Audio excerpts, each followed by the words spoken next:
川普到底会不会硬干到底，还是说现在就开始觉醒了？然后呢，就说哎呀，大家我错了。现在大家开始这样的讨论，原因是因为就连《华尔街日报》都在讲，你再这样下去人家会觉得那个中国比较好交朋友啦，至少人家比你还要懂得尊重别人，可能比你还要更受全球欢迎。现在就连他们的非常坚强的亚洲盟友日本都把它化身成关税超人。好，接下来看这个画面，这是什么？他们二次元很强嘛，你就看到了，他竟然变成了关税超人，然后呢，就开始做各式各样的美国优先的关税理念，先去学校里面，然后呢，穿上超人的制服到处走，但是到处都在收钱，都在收关税。接下来就日本来说，他们要做的就是跟中方重启一些谈判，当然很重要的一直在讲水产，目前也有最新进展了。水产品的进口禁令要进行技术性的会谈，而且呢，中日韩的央行现在也要开始一起来讨论什么嘞？哎呦，很奇怪，讨论的是美国关税。其实你以前比较少听到说呢，中日韩合起来是讨论一个美国如何来应对美国的政策，但现在这也都正在进行中，正在发生。而且这场科技会谈呢，说是在苏州，3位官方代表呢也开始进行合影，所以不管是财政，不管是科技上面，大家都开始在美国之外跟中方进行合作。另一个则是印尼了，因为这次东协呢其实受伤也蛮深的，东南亚的部分。好，印尼呢现在是第一次的进口了鲜食椰子要进入中国市场，必须要理解的是，印尼它也想要赚一点外汇嘛。那如果说呢，现在美国不好做生意，当然跟中国做啊。你看看先前卖榴莲的马来西亚好成这样，是不是？现在我开始可以卖印尼，也希望多找一些方式，多找一些门路。好，到底谁盯得住？好。阿根廷也开始了，阿根廷在南美也算是他们家的后花园，但是现在呢，再一次的跟中方这边续签双边货品互换协议，也就是说呢，他还是同意把总额350亿人民币的双边货币互换协定再延期1年。那这1年当中呢，就是他一定会比较买中方的进口食品嘛，因为全部都用人民币计价，汇率的波动不会那么大，对他们来讲其实是有一定的稳定性，也可以呢对他们的物价有一些的影响。再来就是刚刚离开中方的西班牙 Sanchez 呢来到了中方这边，很明确的就是也来谈一些生意的。西班牙的猪肉、猪内脏现在中方确定下单了，当然就美国的农民来讲就会讲说，本来买我们的美猪呢，这现在是不是因为去年有40.8万吨，那有没有可能因为这一次从西方这边增加，就从我们这里减少？这个其实才是他们美国内部的人最在意的一件事情。好莱坞的电影现在已经说要减少进口了，甚至中方是说要跟西班牙这里来升级电影的合作，所以大家就在讲，是不是真的所有的东西都从其他的市场找到替代品，而把美国真的给推在外面呢？甚至就连德国的商界领袖都在关注一件事情，就是到底是不是会吸引中德之间更密切的关系。好，包括了第1条欧洲的全自动生产线，这是中方的电器制造商宏发集团跟德国这边第一次所制作的。那这一些的内容都在的发现说，从实际的农产品，然后呢到影视产业，到生产线，甚至是云端，大家都开始来寻求脱离美国的替代方案。大家就要问，如果欧盟是这样，东协是这样，亚洲的日本是这样，那想问问他的老乡好英国会怎么样？这个是英国首相第一次对外回应。当川普说 "kiss my ass" 的时候，你怎么想？听听他怎么说。You talk about negotiating a deal. The president talks about countries queuing up to kiss my ass. I mean, how comfortable are you doing business with a man like that? Well, look, the US is our closest ally. For 80 years... It's not comfortable language, is it? For 80 years, we have had peace in the United Kingdom and across the continent. That is because of our relationship with the US and Europe and underpinned by NATO. So of course we keep a cool head. Of course we're calm and pragmatic in all of our responses and all of our relationships. 好，记者一直在问他说 ，Do you feel comfortable？ 你觉得舒服吗？但他强调，就是美国的英国的那个谚语哈 ，keep calm， 就要大家保持冷静好吗？但是他会不会转向？看起来好像没有他们现在呢，新创公司还考虑要转向美国，说已经到美国这边去注册成立公司了。所以呢，每一个国家当然基于他们的立场、他们的国家利益会有不同的方式。但是呢，请教一下彬哥，现在有一群人是这样啦，包括了《华尔街日报》都发现了，他们的老朋友好像一一转向，因为中方比较尊重人，然后比较能预测。其实这是一个感觉上蛮令人讶异的一个转向，就是最近我在网络上看到，过去日本网友提到中国大陆都是骂声一片，就觉得他们专制啊、独裁啊、不民主啊、共产党啊什么的。但是最近你会发觉，很多日本网友开始称赞起中国大陆，因为认为他们现在是唯一有骨气的。还能够去跟美国对抗的好，然后他们拿来对比什么？对比自己的政府，觉得日本太软弱，没有办法去跟美国强硬。这就是现在世界各国普遍的现象。为什么？当然很多国家因为实力不足，所以面对川普的咄咄逼人，就是只好虚与委蛇，那甚至摆出低姿态。但是他们这些国家的人民心里头会舒服吗？当然不舒服嘛。所以就用各种的什么动漫啊、AI 生成影片啊、各种奇奇怪怪的东西啊，来去发泄自己心里的不满。这其实对美国来讲是一个危机耶。过去大家都是以美国认为是自由民主世界的灯塔，你应该要领导世界走向一个正向。结果现在这一个老大哥居然到处都在跟人家要钱，这真的是让大家觉得怎么会从世界警察变世界强盗？怎么会变成这个样子呢？所以这对美国来讲绝对是一个危机啊。我觉得美国的地位搞不好就因为川普的这样的恶搞，到最后逐渐丧失掉，再也不像过去那样强大。这是美国自己要去注意的。那当然，现在全世界来说，我能够跟美国暂时脱钩，我就暂时脱钩。为什么？因为跟你做生意的不稳定性太高了。你什么时候哪天神经抽到，又关税又给我涨，那我怎么办？那对这些东协的国家也好，对其他这些国家也好，都是一样的。就是你给我这么高的关税，就算维持现在的10%，都已经比以前高很多了。那这样子我的利润就大幅锐减了。那如果跟你做生意让我无利可图，我为什么一定要跟你做生意？我当然去找一个能够让我赚到钱的地方来做生意啊。所以当美国的不确定性提高之后，势必会增加世界其他各国去跟中国大陆做生意的这样的一个动向。为什么？因为中国大陆是世界第2大经济体，甚至如果你用 PPP 来算的话，它甚至规模已经超过美国了。对，所以对全世界各国来讲，当然当世界第1大经济体让我觉得出问题的时候，我当然要赶快加强我跟世界第2大经济体之间的联系。我要想办法把从美国失去的从中国大陆这边弥补回来。而且中方这次也很厉害，就是过去中国大陆对自己内部的市场管控是很多的，金融也是在控制。可是这次你看习近平最近积极在干什么？他在开放他们的市场，他在争取跟其他各国做更多的合作，也表示他看出来现在这个迹象，就是当你美国转变你的态度的时候，正好是中国大陆可以更多去掌握更多盟友的时候。所以美国如果处置不当的话，到最后长期以来跟随美国这些盟友，可能到最后一个一个的都会跑去站队中国大陆，因为中国大陆让他们有钱赚，你让他们没钱赚。像阿根廷本来那个总统是非常崇拜川普人的，对啊，他说是阿根廷川普吧？是啊，可是问题是为什么现在他选择？他一开始本来完全不要跟中国大陆合作，是为什么他现在选择跟中国大陆合作？因为没办法，因为川普上来之后也没有救阿根廷啊，对不对？那现在唯一愿意救阿根廷的就是中国大陆啊，那你叫他有什么选择？全世界也都是这样子啊。那我觉得那个记者去问英国首相的时候，他到底希望这个英国首相讲什么？难道希望斯凯尔讲说我很 comfortable？ 不可能嘛！所以他只好顾左右而言他，告诉你我们要冷静，我们要沉着。那现在全世界大部分的国家还是冷静沉着，看看你川普会不会出现什么变化。但是如果川普持续暴走的话，那大概大家就再也冷静不下去。好，毕竟呢，当川普又再一次的转向，然后说开始所有的电子啊、半导体就是先 hold 住，然后没有一个例外的时候，你看看这个网络上面对岸的网友突然之间呢又整个热起来了。这个是蛮有名的一个博主叫牛弹琴啦，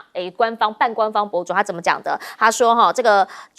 特朗普就是川普啦，川普他们现在这一些退让。退缩让人哭笑不得，就不知道说这个退缩到底是真的还是假的。然后大中老师，因为他现在每一步，其实最让大家比较难以想象的就是他都是马上、现在、隔天，不给人家任何反应时间，所以没有人认为他现在所做的这件事情会持续多久。其实大家没信心对，因为这个不可预测性还是非常高，而且它是一种快速的动态调整，就是我刚刚讲的朝令夕改，所以这是目前来说外界比较困惑或是没有办法的地方哈，因为这个制造很多的不确定性，不只是对美国自己的经济，也包括各国的回应都是如此。因为川普这一次在祭出这些关税战，其实老实说，从一开始到现在哈，已经准备好要跟川普这样你来我往、以牙还牙、以眼还眼的国家，大概就是中国大陆，还有一开始加拿大跟墨西哥，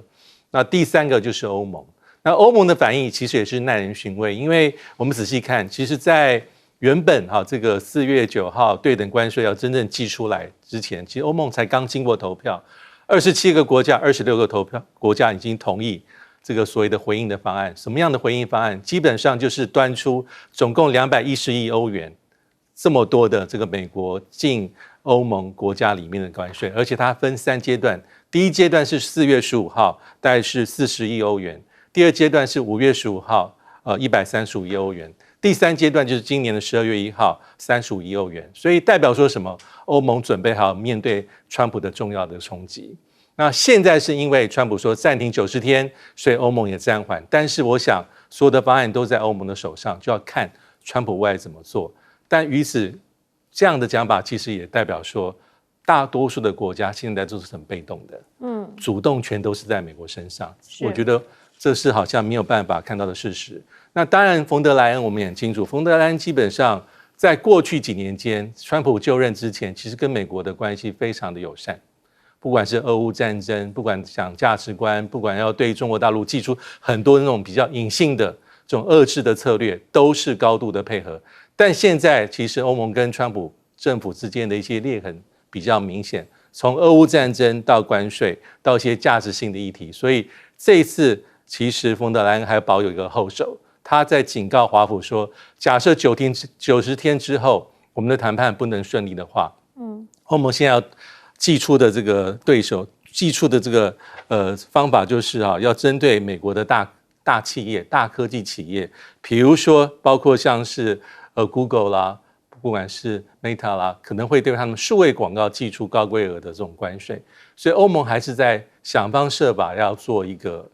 回应。还有就是冯德莱恩这几次，如果仔细听他讲，他常讲个字叫做分散风险、分散市场，这在过去大家很难会想到。那分散当然包括亚洲，包括其他地区，当然有没有包括中国？有。现在有个最明显的蛛丝马迹是欧洲跟中国的关系有一些微妙的小变化。大家还记得，在去年吵得非常久的欧盟，最后是祭出对中国这个电动车的进口关税，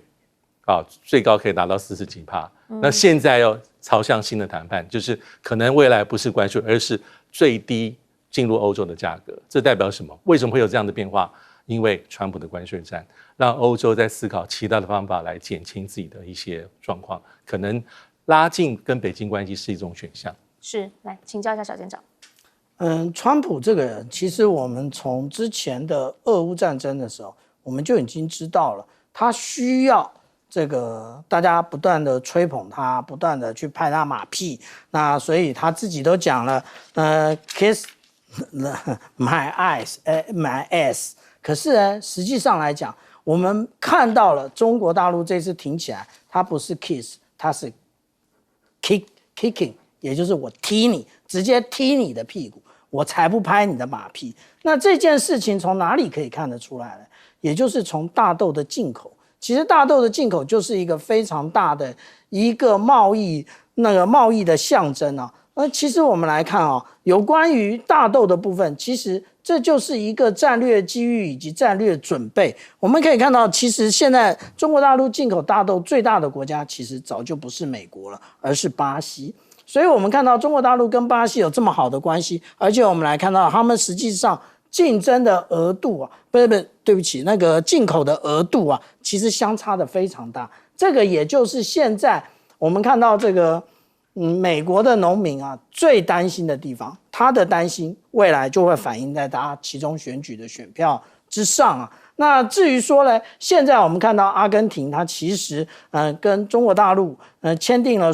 双边的互换的一个协议啊。这个互换的协议就是我刚刚讲的战略机遇。其实大家一直都想去美元化，可是去美元化，如果你平常没事你这样做的话，美国就会想尽办法制裁你单一的国家。可是现在美国对于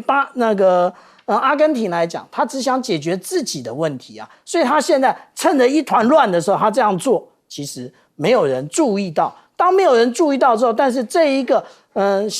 互换的一个协议已经上路的时候，未来你就很难追回。另外一个就是有关于西班牙猪肉的部分，西班牙猪肉品质好归好，可是他买了一大堆，中国大陆还买了一大堆内脏，这一个吃内脏是中国人的传统啊。那大家都喜欢美味的，不管是肺啊、肝啊，或者是其他的部位，这些都是美国人不吃的，他们当垃圾的。结果现在中国大陆不再跟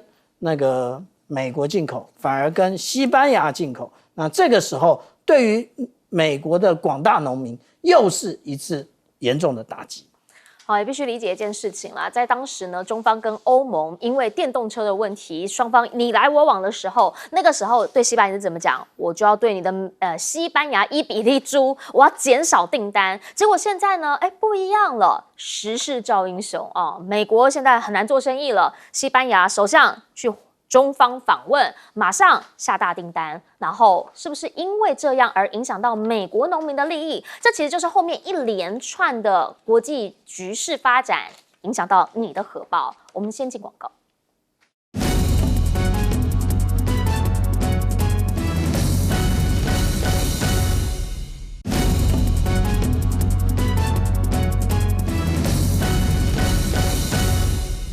好，当川普告诉大家说，什么什么都要课关税，结果他发现他的川普大厦里面纪念品竟然呢很多 Made in China， 直接看画面吧。很多人就讲啦，这个帽子翻开来，结果发现它是 Made in China， 不对，产地好像被盖起来。然后呢，就有人网友去做直播，然后想要把那个盖起来的那个标签撕掉的时候，就被店员给阻止了。他们也发现啦，只要是 Made in USA 的都会字放特别大，怕你没看到他这么样的爱国。好，但问题是，就是有很多小东西，确实嘛，你本来就是从中国进口的啊。大家就在问到义乌这边小店的老板娘，他们说没关系，跟着国家走。来看看他怎么讲。他们年前订的货是打算4月底就要出的，但是现在就是待定，对，待定看看，然后怎么解决还不知道，影响我们30-40%，但是我们有信心。就是换个赛道，或者是增加一些其他的产品，我们就是给他确定他要，那我们就做，不要我们就出给欧盟的其他客户。这段时间我们就开始转型欧盟路线，然后接下来我们做国货、年货，做我们中国人节日的产品。我们也可以开发一系列，去年已经在开发了，然后也已经在卖了，去年卖了1年了，今年我们把所有的精力放在我们国货品牌上。好，你也必须承认一件事情啦，就是当这个时候他们的那个民族情绪真的就是发挥到极致。法新社的记者发现呢，这边的人斗志昂扬啊，就是要开拓其他市场，而且呢，他们也认为你真的有办法那么快就把所有的制造链通通断钩吗？毕竟啦，从微波炉到芭比娃娃，你们其实都是依赖 Made in China 的产品啊。现在呢，即便本来是所有的产品都在美国制造的，业者也都说了，相信美国制造，但是你要换一个生产线真的没那么容易，你这么搞会让情况更糟的。华尔街的知名分析师甚至讲了，说你要把所有的生产线拉回来，你只会让美国科技业倒退10年，因为你当初就是因为那一些污染啊，甚至便宜的成本，所以你才把产线移到国外去吗？你现在要全部拉回来，真的 Mission Impossible。而川普的关税大棒，甚至让很多的美国企业反而选择留在中方，原因是因为这边其实变动比较小，所以呢，他们比较看好这个长期稳定的合作性。现在其实呢，除了关税让所有人的民生物资通通上涨之外，还有的就是鸡蛋。看这个画面，看到真的心痛啦。原原因是因为呢，一整辆的这个运鸡蛋的货车突然间的起火，结果24000磅的鸡蛋就这样被毁了，让网友说：天啊，那个鸡蛋好浪费啊，都已经入不敷出了，甚至是雪上加霜。他们的蛋价呢，已经上涨到了历史新高，甚至一打6.23美元，这个真的很难想象。以前炫富秀美钞，现在炫富秀鸡蛋，所以呢，民间的民怨是有的。来看这个画面，这个是在这个周末哈，包括从加州、洛杉矶以及呢这个很多个州都发生了数千人抗议川普的景象。那当然，某一些民主党的人直接站上台面了，说千万不能让这种事发生，不要再让川普乱搞了。搭配的画面是什么？是网络上面你看到，当你过不下去的时候，川普还在打高尔夫球，还很开心嗑大餐，所以《Guardian》卫报就直接讲了，他到底算不算一位脱离现实的国王，不知民间疾苦呢？回过头请教一下彬哥，您怎么样来看？好，这个是连他们川普大厦里面现在都一一被检视，哪些东西中国制？那个大陆网友去弄那个标签，后来被店员制止。其实那个大陆网友为什么不干脆直接把它买下来？你就可以高兴怎么拆就怎么拆，你可以看到了。那但是这个很奇怪吗？就是美国大部分的这一类的这些小物、小玩具啊、物品的事物啊，大概都是中国大陆制造。对，这个也不是只有美国是这样，全世界都是这样。是，对啊，就是这样的，因为中国大陆就是世界最大的工厂嘛，所以这个一点都不奇怪。重点是你川普要这样做，要跟中国大陆脱钩，要用打关税战，不是不行。但是理论上来讲，你是不是应该先想好你的这个备用计划是什么？你要怎么样去应付未来这些物质短缺的问题？可是看起来川普好像完全没有做任何准备，他就直接这样干。那现在会出现这样的状况，很奇怪吗？那对中国大陆来说，老实讲啦，你期待他接受记者访问的时候，难道说不行，我好害怕？不可能吗？他一定会讲我有信心，不然他难道说我快垮了，完蛋了，不行吗？所以，但是要转去欧盟也不见得这么容易啦。是的，对，其实因为说真的，比如说像万圣节，这个欧洲大概就不太过这个节日啊。那请问一下，你要怎么样去在欧洲销售万圣节的商品？那但是商人也一定会想办法去帮自己找出路，因为那是他的生死存亡问题嘛。他们就想办法去做一些其他的相关的产品去贩售。那美国，我觉得川普一直没有搞清楚一件事，就是他好像在他的思维里头认为说，不管我关税加到多高，你就是要卖到我美国来。这个逻辑其实是很奇怪。你让商人无利可图的时候，我只有不卖啊？难道我亏钱我要卖过去吗？我有毛病吗？对不对？所以我觉得川普如果连这个基本的逻辑都没想通的话，他这场关税战他就不可能会赢的。那至于说美国100%制造的，其实有很多，但是问题是那些都是非常小众的东西，对，或是针对某一些单特殊状况的一些东西，你要用大量生产的东西，你在美国制造根本就无利可图嘛。这才是美国现在面临的困境嘛。所以川普如果持续把这个贸易战打下去，接下来恐怕要遇到很大一个问题，就是中国大陆已经对这些稀土相关的东西对它进行管制，那未来可能会卡得更死。那接下来你这些高科技的产品，美国对他们现在也在准备说要去把一些相关稀土的这些东西做管制，但是美国本身能够生产的稀土少之又少，你要把这些工业建构起来，你没有个10年8年，怎么可能成功？那请问一下，在这10年8年的过渡期，美国打算干什么？你的高科技产业要怎么发展？这些川普好像都没有想清楚，这是非常危险的。那堂堂一个大美国，一个鸡蛋居然从去年搞到今年都搞不定，这个原来这个是那个世界怎么看得到台湾的车尾灯？我们早就示范给全世界看过了，搞不定就是搞不定。我劝美国也可以从那个巴西去进口啊。对不对？去试试看啊！我们那个厂商可以寄给他。是啊，是啊，对，就把我们那个厂商超市介绍给他嘛，让他解决他的困难。所以川普不要再打高尔夫球了，美国很多问题需要你解决。好，请教大钟老师。对，如果是从民调来看的话，最近新闻周刊有公布4份民调，包括他们自己做的。那基本上支持川普的比例是下降，就是下降，就是在4月的第一周，平均下降5%到8%，意思是川普的这几份民调最高大概是支持度是45%、6%，最低可能41%，反对的从这4份民调最低都有49%，所以代表说可能川普快要到他的这个蜜月期的一个终点，所以这是他一个在做政策调整时候的一个参照的依据。但现在就是刚刚讲到他的团队里面还是有些分歧。但基本上以川普的风格是，假设这些分歧是内部，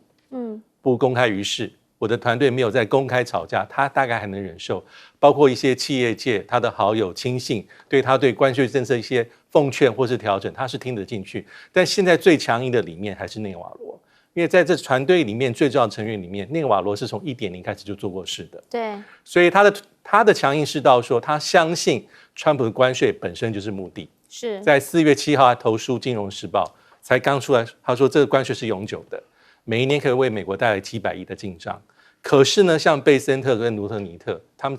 几乎是同一时间点宣布说，我们跟日本启动谈判。对，因为内瓦罗说这个事情不是谈判哦，也不是谈判的筹码，所以这就是一个潜在的分歧。那未来当然是川普会拍板定案，但第三个刚讲到是，川普还是不能容忍有人公开挑战他。所以像马斯克公开跟这个刚讲的这个内瓦罗网络上批判互骂，或是马斯克跟卢比欧在白宫的内阁会议里面，在镜头面前里面吵架，我觉得对马斯克都不是好的事情。那最后一个就是，大家还记得上礼拜有7位共和党议员加入民主党的这个提议，要去有一个法案是说，假设行政部门要提高关税，要在48小时之内提供报告。对，如果国会不同意，60天之内这关税要回到原点。是，川普对这种事情非常生气。这里面的领先者是来自于共和党农业州的，都是大佬。但是当川普说我会否决的时候，这些议员就摸摸鼻子，他闻到嗅觉了，川普不高兴，你怎么可以加入民主党去挑战我的关税政策？所以目前这是川普执政之下的一个大概的政治状况。是，来请教小舰长。刚刚在广告的时候，主持人有问我们3位来宾一个问题啊，也就是美国大众到底对于川普这样的关税有没有信心？其实反映在他们实际上对于产品的标签上面，也就是他直接的把这个增加的关税呢，直接加一个栏目，也就是像我们刚刚下面讲 iPhone 这个部分，他直接告诉他的一个顾客为什么他这样做。我平常这些也都从国外进口的啊，没有关税啊，这次为什么要把关税列出来？也就是代表他们要告诉消费者涨价的原因是什么。那也因为如此啊，我们看到这个也就是所有的厂商对于川普的这一个关税可以走多久其实是没有信心的。那这个没有信心的部分反映在哪里？美国的制造商，当地的制造商都这么说，他说其实这样做其实没有办法帮助美国当地的制造业，而且实际上来讲，我们刚刚看到成本就是我们之前在还没有课税之前不断提醒大家的，这个关税从来不是所谓的卖家负责，而是买家，也就是消费者在付。那既然是现在是如此的话，其实我们也看到就是这样增加消费者的生活成本，那这样就会让大家觉得更讨厌川普。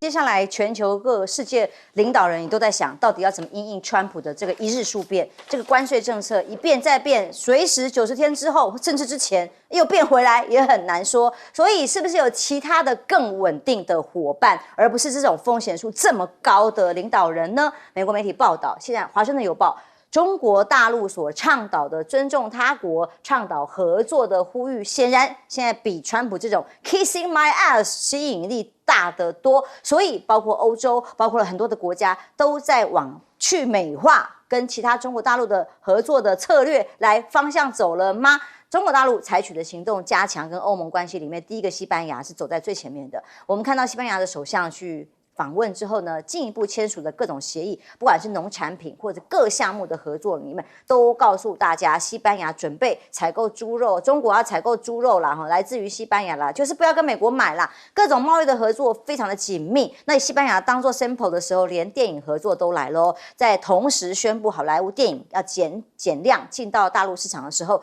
中西所签署的这个电影合作的各种备忘录里头，影展啊，互相影片合作啦、拍摄啦，就说各种讯息告诉大家，美国好莱坞啊一手遮天的时代，不只是电影制作啦，各种货品也一样，农产品也一样。已经时代过去了吗？现在是一个新秩序的开始。云端也一样哦，要去美国化，欧洲的企业摆脱亚马逊、Google 这些微软替代方案，想要找其他的可能性。为什么呢？因为过去像地下帝国里面所提到的这种云端的数据也全部被控制。那如果要把自主权拿回来，当然资料主权、科技自主就很重要了。而农民呢，也是一个关键的因素。台湾大家担心农民的是自主的这个原物到底可以储备多少？巴西因为替代了美国的市场，变成中国大陆狂扫的对象，那以至于让美国农民大喊话川普，这是他的选区哦，最支持他的选民哦，说我们这样不行，我们会活不下去的，赶快跟中国和好，否则2027美国农民就会面临大规模的破产，大部分的客户就是要卖去大陆的呀。结果川普呢，这种伤害造成的结果是，其实是全球性，而且不是说你政策改回来就可以修补的，因为这个叫做信任。例如法国巴黎银行哦，财富管理顾问公司呢，已经把美股的投资评级降为中性，下修为减码。也就是说，本来是中性看待的，现在不如还是减少好了，因为美股风险太大啦。这个川普投顾他说了算，一下子涨一下子跌，这种投资标的风险之高，哪里是安全的呢？尤其是科技跟消费股，因此连原物料、金融类股也一样，从正面变成中性，不再偏好中小型股。那么相较于美股啊，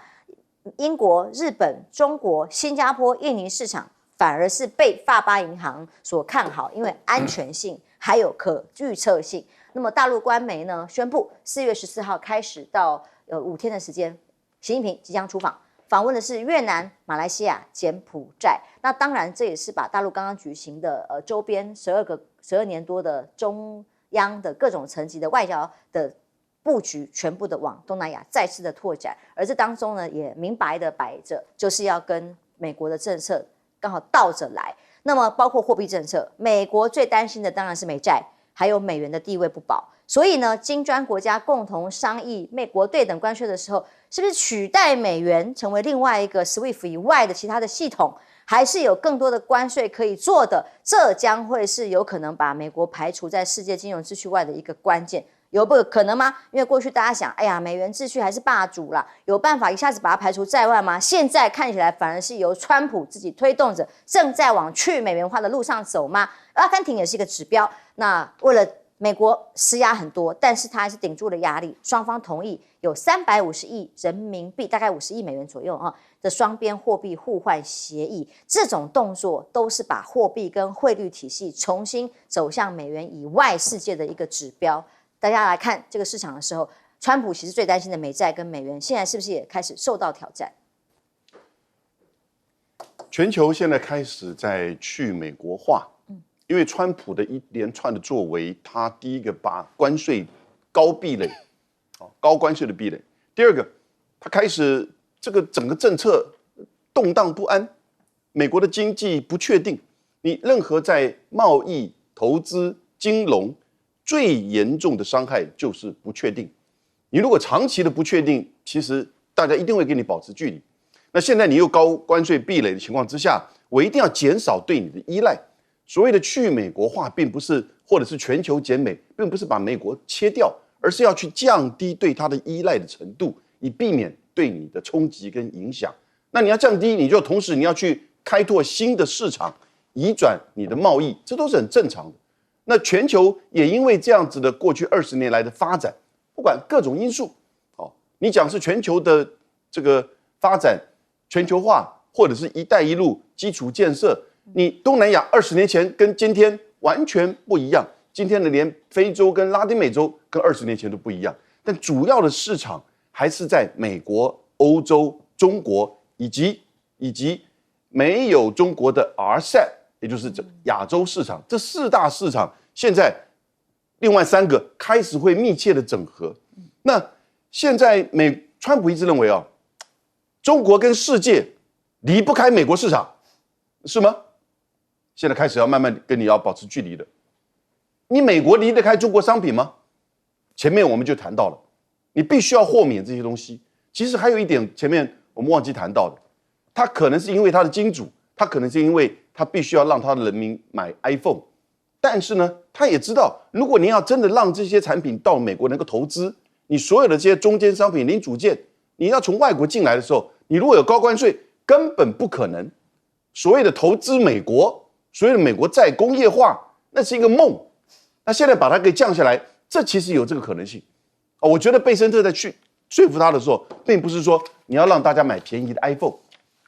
那个 Apple 捐了很多钱，他其实说服他的是，你如果真的要让美国再次伟大，你一定要让投资进来，也就是说，让他真正了解贸易，世界贸易是怎么回事。但是我觉得大家在这段时间呢，这个教训都这个得得很大了，因此接下来一定会逐步的去美国化，全球的贸易会重组。还有像是欧洲，像捷克的总理，那你就不了解中国了？你以为中国还是在卖低价商品吗？连那个 Thomas Friedman 在过去4个月去了2次中国，他连续在《纽约时报》写了几篇文章，都说美国人都不了解中国，中国现在已经是要从一个世界工厂转向成为一个所谓的先进的制造业跟技术超级大国了。你知道现在中国的产品，连那个网红 Speed 就走遍了中国的几个城市，尤其到深圳的时候，他买了中国的车子 BYD， 他买了华为的3折手机，所以这些东西你居然说中国只有低价商品。我们现在在台湾有一些政治人物跟这个网红还跟这个欧洲的政治人物一样，以为中国只有低价商品。Wake up！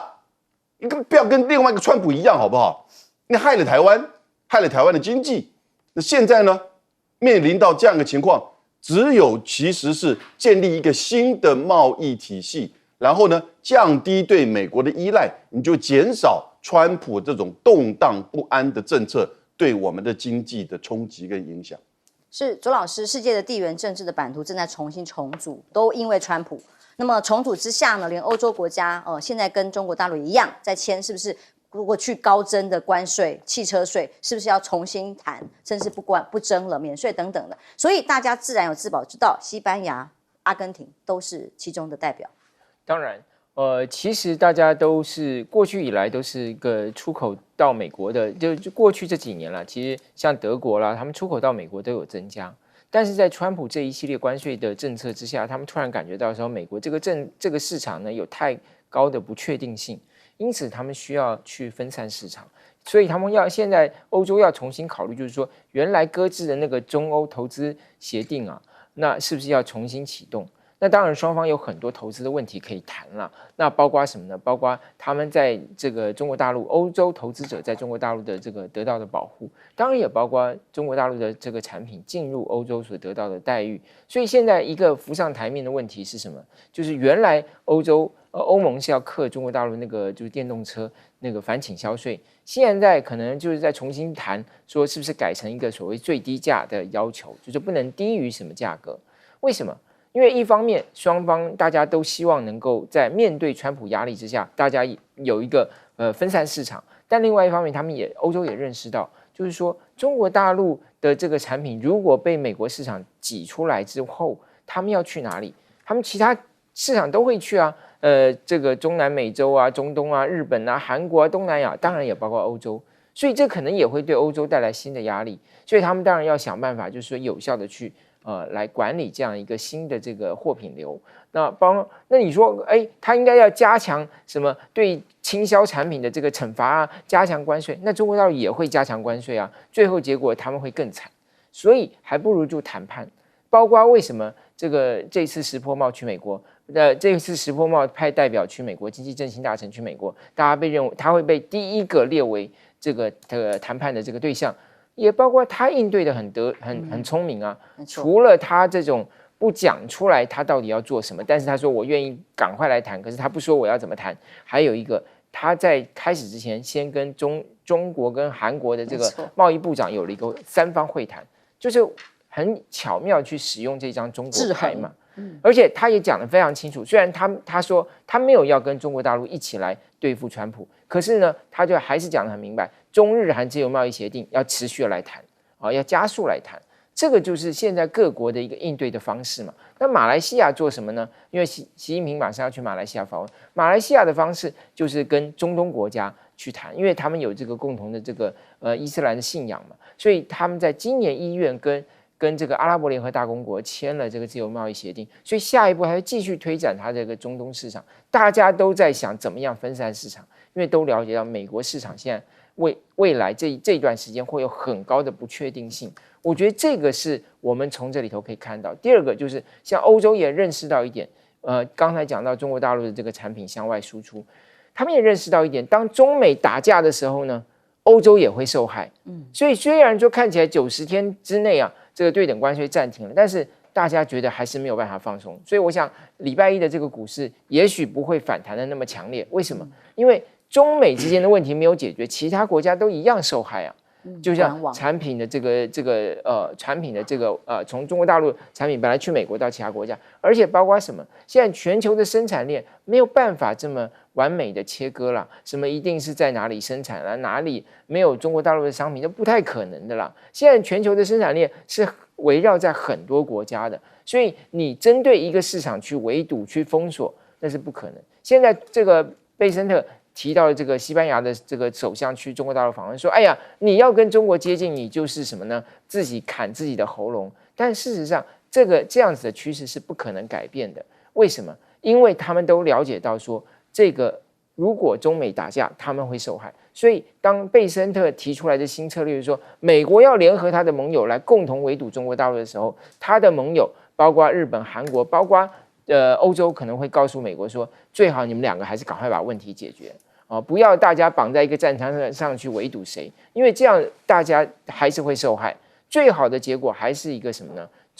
走回全球化，走回一个市场开放，让这个资源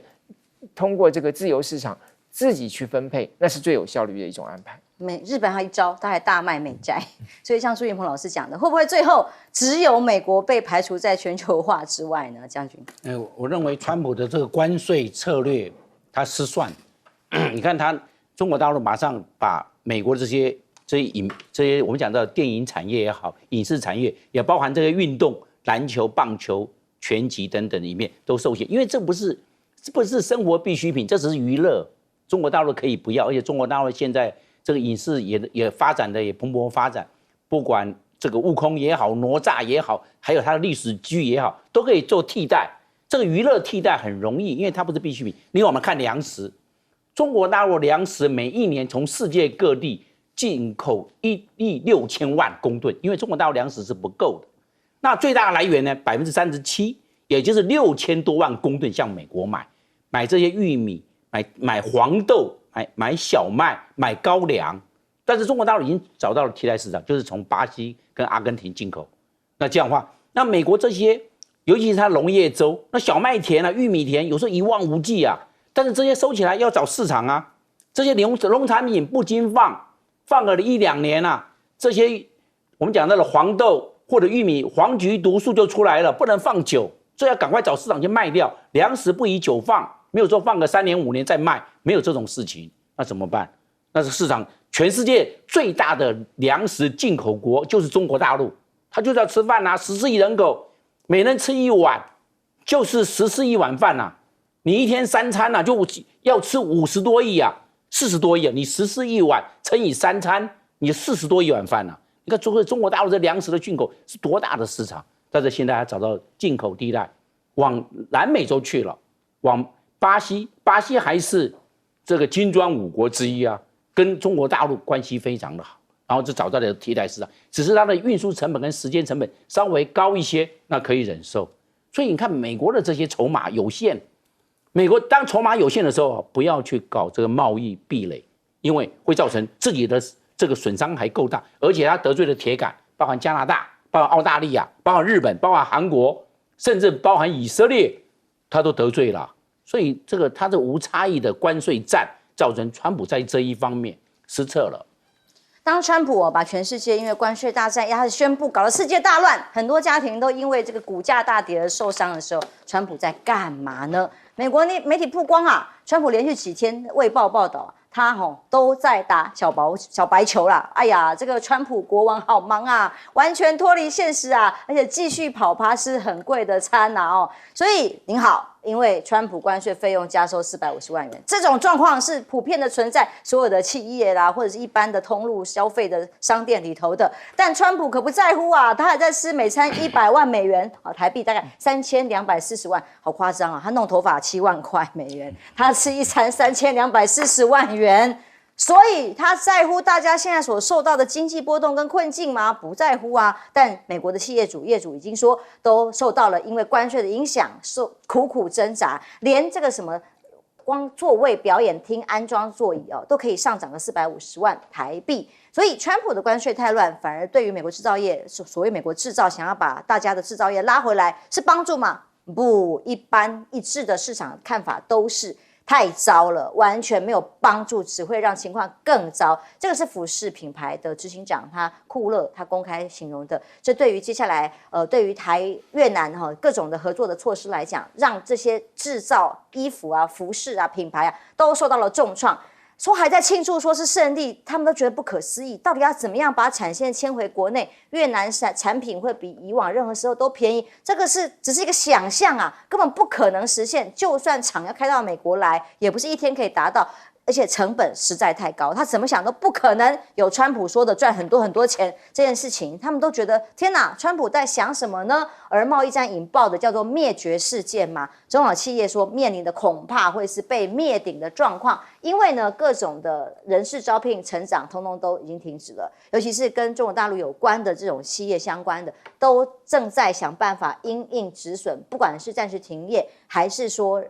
裁员都是。那他过去曾经的副手彭斯是批评这种关税政策叫做直接失策，会让美国的工薪家庭是最惨的。因为这么激进的情况之下，凸显了所有的争议。共和党内部在经贸政策上面也有深层的裂痕，大家看法不一样啊。工薪家庭本来就是企业里面最容易被受害、被折损的一个阶层，现在显然最受害的经济误涨、消费误涨价的，都是他们要受到的损害。美债当然是大家都知道是川普，虽然他否认了是他之所以缩手转弯的原因，但以看看美债公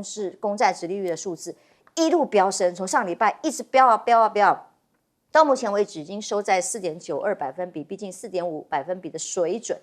周线走高了50个基点，所以全球最大的避险天堂被认为本来是美债的，现在这个风险指数反而是最高的风险的所在。联总会的官员很担心通膨会飙升到4%，那关税让不确定性蔓延，但是要不要降税现在还没有宣布，降利率还没有宣布，但美债被抛售这个命运呢，美元也走入华尔街分析师一般都认为衰退不可怕，他还不担心，他担心什么？是金融危机的可能性，各种断头各种出现的金融的这个系统压垮的中小企业才是问题。所以白宫贸易顾问纳瓦罗，这也是最近一直跟马斯克吵架的这个关税的推手，他喊话，美股会涨，就跟川普一样，继续发文叫大家买股票，90天之内谈出90个协议，美国史上最大最广的减税。马上就要带动牛市，明明现在在牛市死猫跳，大家还在担心的时候，当然美国的物价慢慢正在看见涨价的一个波动。美国的鸡蛋价格飙涨，那以至于连复活节彩蛋，大家说蛋真的不够用又贵又不够，所以换马铃薯来彩绘。过去这个画面是川普在滚鸡蛋的复活节的活动，现在都要变成滚马铃薯了什么都用假的来代替了嘛。而马斯克最近大家很讨论很热烈，是说他的第一骂几现在被草地出门了吗？因为他去杠关税政策，去对骂的是纳瓦罗关税的推动者所以呢，我本来还想说没关系啦，至少他还可以拿到很多政府的案子嘛，预算平衡一下股市的损失，或者是其他的特斯拉卖不好。没有现在川普政府已经准备要把 NASA 的预算砍半，原本73亿美元降到39亿美元，还有各种的部门的数十亿资金都是要跟 SpaceX 合作的全部要砍半，甚至降低，或者是归于零吗？那跟他当朋友的好处到底是什么？就连这些政府大的太空预算都要减半了因此特斯拉本身它所引起的股价不管大跌大涨中的波动，无论如何销售量已经非常的不利，一直在欧洲到处被抗议。那川普放话那段谈话，大家印象非常深刻，说其实我并不需要川普帮我做什么啊，我只是刚好喜欢他而已啊。所以接下来他在政府所扮演的角色会越来越低啊，两人的关系好，连他未来这个生计都会受到很大的影响嘛。杨老师，美国现在正在失去世界，不过我并不在乎，因为我不喜欢川普了，我越来越不喜欢他。但是他现在制造的世界的贸易经济的不稳定，可能真的会导致全球的经济衰退，甚至金融危机。这是一大危险。但是美国正在失去全世界的过程当中，好多人受苦受难了，好多国家的政府一觉起来，发觉到哇，怎么回事？世界变了。对，我们怎么突然被课那么高的关税？过去信赖的跟美国之间的贸易关系，现在完全不可信了，而且不知道他怎么应对它。那企业呢？你不要说世界上各国的企业，你光是台湾的企业，你知道上个礼拜连续3只这个跌停，股价会跌到什么程度？这企业的新的投资，那现金的维持，通通变成不断在开会。如果你是企业主，你那3天这是真的上市柜的，你一定都在开会，怎么办？那接下来怎么办？而且大家的消费会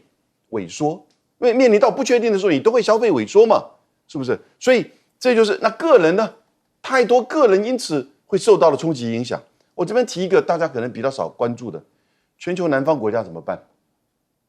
川普上来之后，已经把过去美国几十年来给予这些发展中国家、全球南方国家的开发援助给砍掉了。你作为一个霸主，作为一个世界的大国，尤其是先进国家、发达国家，你对于这些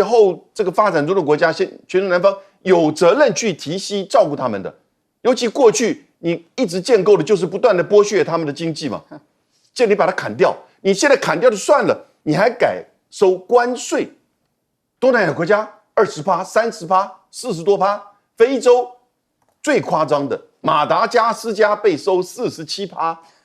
马达加斯加每年卖7亿多美元的商品到美国，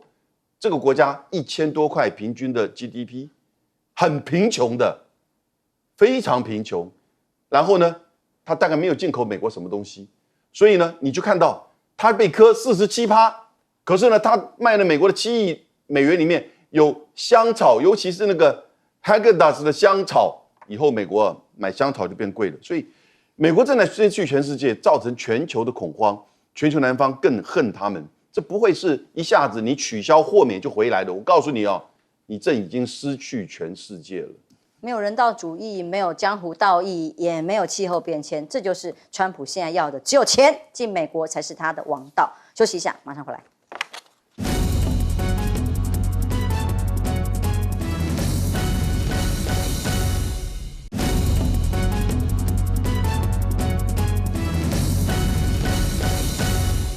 当川普还在开心打小白球、吃很高价的餐厅的时候，但中小企业主还有很多的产业，现在正面临了整个政策不知道该怎么办，全部都在担心因应之道。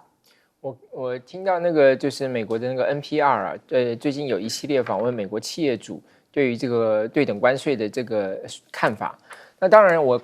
听到有一个比较有趣的是，有一家这个玩具厂商叫做Talking Jesus。那他当然就是一个耶稣的这个玩偶嘛，然后可以有讲一些这个圣经的内容。那他上这个节目最主要讲的是说，他们的这个玩具都是从中国大陆来的。那主持人问他说：“你为什么从中国大陆来？”他说：“没有人在美国制作玩具的，都是从中国来的。”好，那么他说那他怎么办呢？他要么就转嫁给消费者，要是消费者不买单，那他只能自己去吸收，就减少他的家庭支出。其实类似像这样的故事非常非常多，但我特别举了这个例子是为什么呢？因为其实在川普的支持者里头有很重要的一股力量是所谓的基督教右派，那他的这个故事其实就颇能打动人，就是他像他这样子一个非常有坚定信仰，然后这个小企业主呢，本来是川普的坚定支持者啊，也可能因为这个 Mega 而受贿的，结果没想到这个贸易战完全把他这个打的这个晕头转向，他不得不要改变他的这个想法哦。所以我觉得像这样的故事其实是蛮多的。那当然有的些是制作其他这种小的这个铝罐呢，它是装食物的，也是一样啊。因为很简单，就是说今天就算没有关税，这个东西也不太可能在美国制造，因为美国的国民所得就是高了，就高了很多嘛，所以他不太可能再去做这些传统的这些制造业。那这就是使得你这个关税政策基本上你的方向其实是有问题的。这当然也有进入到马斯克的这个故事里头来。马斯克现在等于就像是很多人的这个发言者啦，他一下从 Mega 的运动转成反 Mega 的这个发言者啊。为什么？因为他讲到说，这个你这个 Navarro 的这个关税其实根本有问题啊，欧洲跟美国之间根本就应该是零关税啊。他讲了很多，反映了大家的心声。那当然，白宫的发言人很有趣啊，说 Boys will be boys 学到一个词啊，就是说，他们反正就像男孩一样吵架嘛。可是这个绝对不是简单的吵架。因为马斯克也认识到一件事情是什么？你看特斯拉的车子在美国好几个地方被烧啊，对不对？很多人攻击特斯拉，为什么？就觉得说你支持川普，就会害大家现在这个生活费用节节高升，对等等，或者政府的裁员呢？所以当然他现在要做一个回转。当然，我觉得对川普最大的挑战是什么？就是现在参院在开始要调查这些内线交易。那这个内线交易，当然有人是提出来说，川普家族啦，或者他的女婿啊，这些有疑似这种情况。但是呢，现在碰到了2个关卡。第一个关卡就是说，这个参院因为民主党没有多数，所以那些委员会是掌握在共和党手上，共和党不配合，他没有办法展开听证。第二个是什么？就是因为是内线这个交易的内线交易呢，有没有内线交易，他要揭露他的这个交易嘛？交易是45天以内。所以他现在当然可以用这个理由说，我要延缓，我要到45天以后才揭露。那这个当然就会使他调查呢没有办法及时有效。